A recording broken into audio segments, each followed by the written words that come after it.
106.5. Bueno, señores, son las 8:43 minutos. Nosotros hoy tenemos como invitadas a dos damas que no cogen corte. Aquí está la doctora Luz Díaz y está con nosotros también en el estudio la diputada Lila Alburquerque. Ella fue que lo dijo una vez. Ella no coge corte.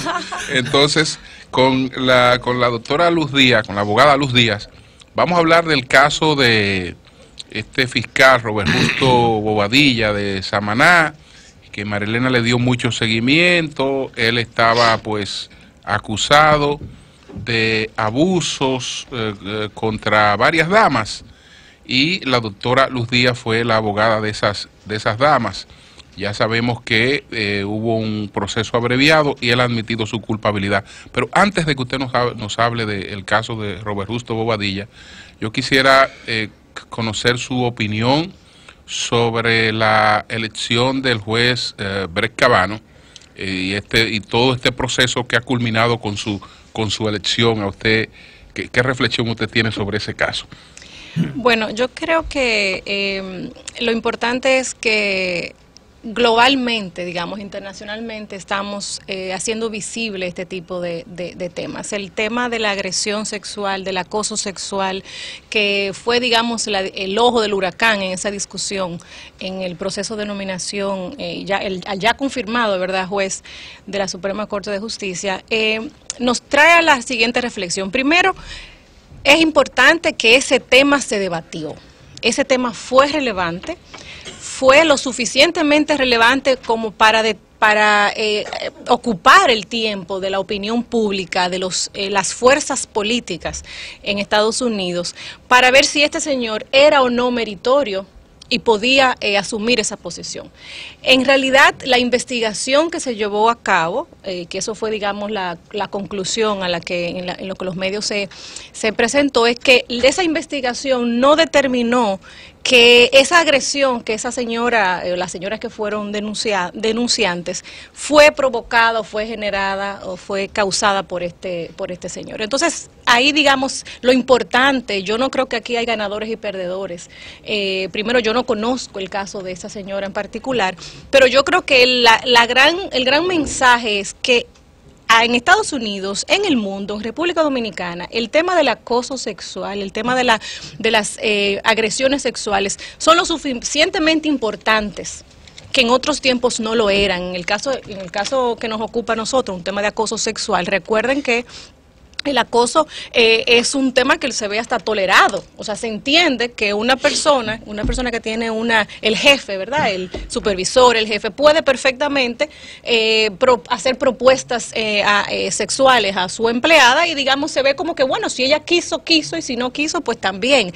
Entonces, ¿dónde está el límite en esas conductas que son lo suficientemente relevantes hasta para poder evitar una elección de un juez de la Suprema Corte de Justicia? Lo primero, nuestro reconocimiento, fueron 3 años con el caso de Robert Justo Bobadilla, un reconocimiento que hizo el procurador citando su nombre, citando a las damas, y recuerdo la queja del director de la policía que dice: las víctimas no sostienen las querellas, la queja del exfiscal José Manuel Hernández Peguero cuando era fiscal, que decía lo mismo, los casos se caen porque las víctimas no mantienen, y en este caso hablamos de 3 años de trabajo. Ahora bien, hubo una condena de 1 año de prisión suspendido y Robert Justo Bobadilla había pasado cerca de 4 meses de prisión preventiva.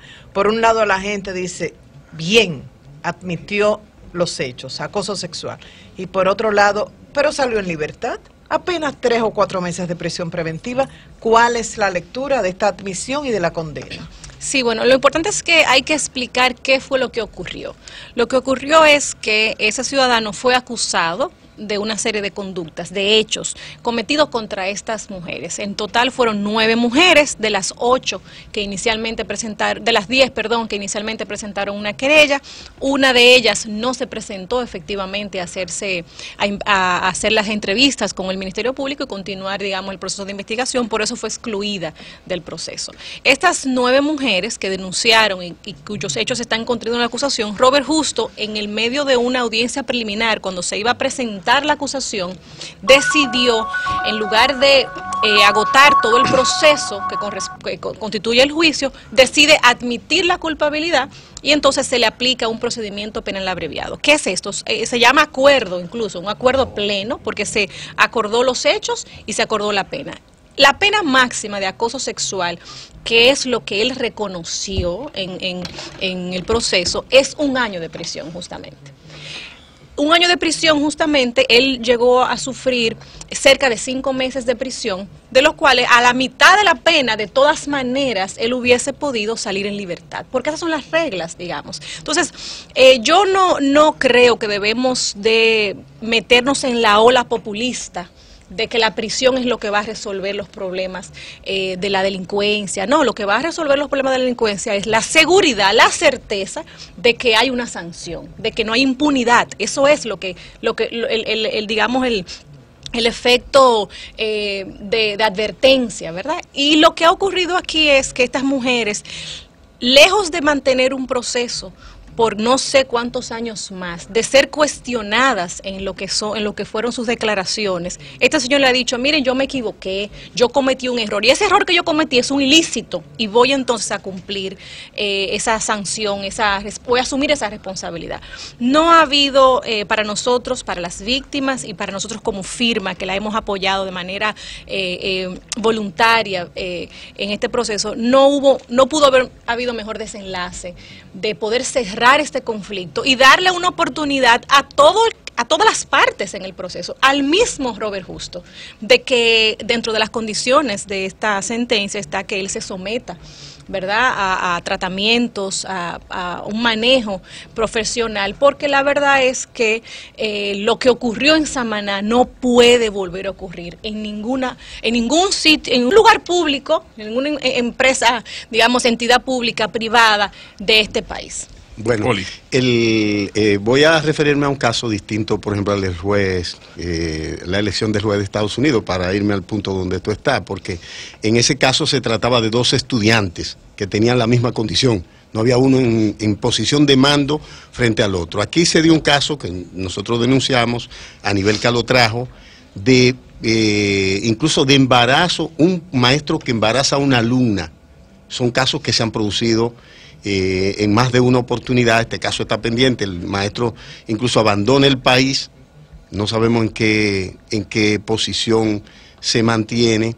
¿Qué espera Luz? ¿Qué espera la oficina de ustedes? Que realmente con una disposición filantrópica de aporte a que la sociedad sea decente y se respeten las normas y el derecho de las personas a su pleno desarrollo profesional, sin la presión y humillación como esta.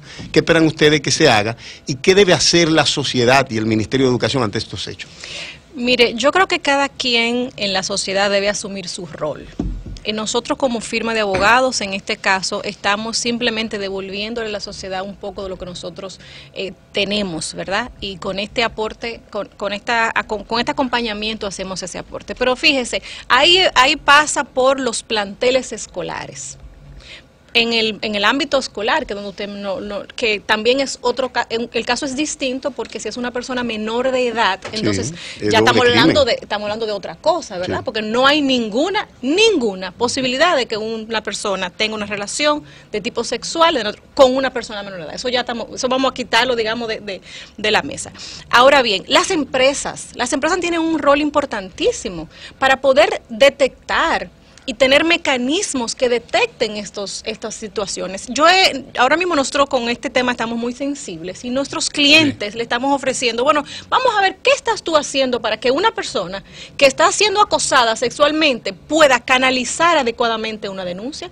Y le voy a hacer, o sea, no nos sorprendamos. El que me está escuchando, todo empresario que me está escuchando, que haga la pregunta, se haga la pregunta internamente, ¿qué estoy haciendo yo y mi empresa para que una persona pueda canalizarla? Esa simple condicionamiento, ¿verdad?, de que pueda haber esa canalización adecuada, puede hacer una diferencia. O sea, que cada quien desde su lugar lo debe hacer. En el caso entonces del fiscal Robert Justo Bobadilla, bueno, prisión a 1 año, suspendida, ya ha cumplido casi los 6 meses.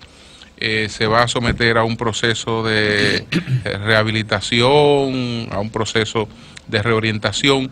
Y las víctimas, ¿qué contempló esto para las víctimas? Mira, las víctimas, yo le hacía la aclaración, incluso en la audiencia, de que las víctimas no ejercieron ninguna acción civil resarcitoria. Esta no era una acción que buscaba un resarcimiento, una reparación, porque la verdad es que eso no es lo que le interesaba. Pero las víctimas cualquier víctima puede tener una acción civil accesoria.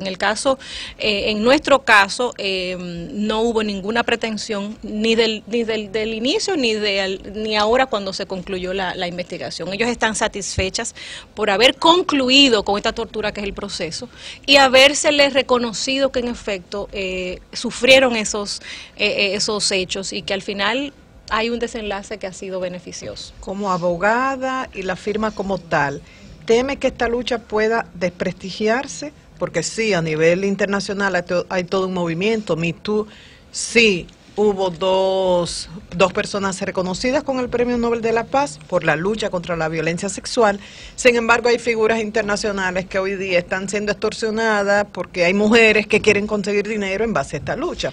Y aquí localmente, sé que no puede referirse a ese caso porque no es un caso que tiene, pero yo escuché al pasado viceministro de la Juventud, Ledesma, y me llamó la atención. Yo digo, ¿este será realmente un victimario o una víctima? E hizo un comentario, hay que escucharlo a él, porque no hay una querella formal. Entonces, no estoy diciendo que sea culpable o inocente, sino se está aprovechando esta lucha para sacar dinero o hacerle daño a ciertos hombres. Mire, este es un riesgo que tiene todo proceso. Y en la lucha contra la violencia de género, tenemos esa preocupación. Sí, las hay. Sí hay las víctimas que utilizan el proceso penal para razones distintas a las que son propias del sistema. Y entonces, allí, eso lo único que hace es que desacredita entonces la causa, porque esta víctima, probado que se ha tratado de una declaración, una denuncia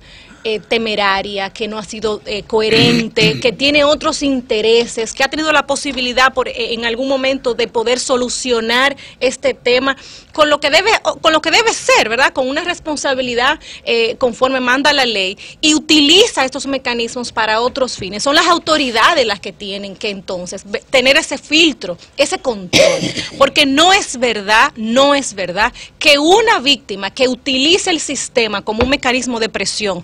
Yo les voy a ser sincera, señores, a mí ha llegado gente en mi oficina que para una demanda de divorcio me dice, usted me pone también la querella penal por abuso psicológico, porque es un combo. Para la demanda de divorcio, para forzar una partición, entonces tú utilizas una acción penal como mecanismo. Sin hechos, porque evidentemente es importante resaltar esto. La declaración de la víctima es una prueba. Y en algunos casos es la única prueba. Ahora, esa declaración de esa víctima tiene que ser depurada, tiene que asegurarse de que es coherente, de que no ha sido contradictoria, de que no ha mentido en su planteamiento. Y eso, en lugar de debilitar, lo que hace que fortalece la causa. No hay consecuencia. ¿Hay precedente de un penal abreviado para este tipo de casos No, este es el primer juicio penal. Así es. Julio, en un caso, por ejemplo, que ya involucra a otra figura, que es la figura del incesto, que estamos hablando de una hija, una hijastra, una sobrina, ¿hay la posibilidad de un penal abreviado? Bueno, el tema que el penal abreviado está limitado en cuanto al tiempo de la pena. Okay. Como figura propiamente dicho, pero sí, claro, cualquier persona en el proceso de un juicio de fondo puede acordar una pena dentro de lo que son los límites que establece la ley, y acordarla y admitirlo, porque esto es una forma de solucionar el conflicto de una manera que haya con esa admisión, digamos, está resarcido esa figura, esa duda que queda siempre sobre los hechos. Perdona, solamente por lo de Julio, que es muy importante, es decir, que en el caso de Donny Santana y de Pablo Rosa, ellos podrían beneficiarse de un penal abreviado, aunque la prisión no sería Sí, como un año, como este caso. técnicamente no es un procedimiento penal abreviado, sino que en el marco del juicio, en el marco de ese proceso de discusión de la prueba, podría decirle al Ministerio Público, mire, yo admito los hechos y vamos a ponernos de acuerdo en cuál sería la sanción que yo estaría cumpliendo dentro de los mínimos y máximos.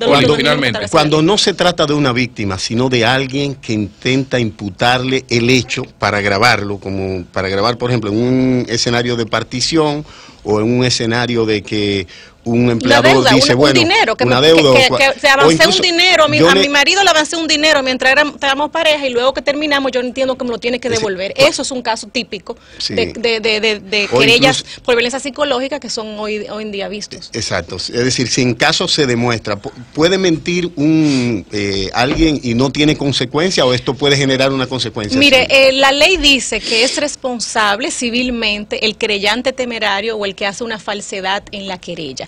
En la práctica no hay ninguna consecuencia para una persona que miente en una querella. Esa es la realidad porque lo he sufrido en carne viva. Entonces yo creo que eso es un tema que es poner el dedo sobre la llaga. Es poner el dedo sobre la llaga en el sentido de que deslegitima la causa cuando no hay una posibilidad, que el Ministerio Público, por ejemplo, no lleve ese mensaje. No voy a permitir que una causa tan noble, tan importante, tan relevante sea utilizada por personas, por intereses que no son los propios del proceso penal. Y eso es un tema que a veces, porque no es popular, señores, los políticos vivimos del populismo, de qué es positivo, qué me va a sumar votos, qué me va a sumar aplausos. Entonces, no se trata de luchar contra la violencia, sino de lucharla de manera legítima. Y esos casos de falsas víctimas deslegitiman el proceso. Bueno, pues muchas gracias a la abogada Luz Díaz por estas informaciones. Luz. Gracias. Cambio y fuera.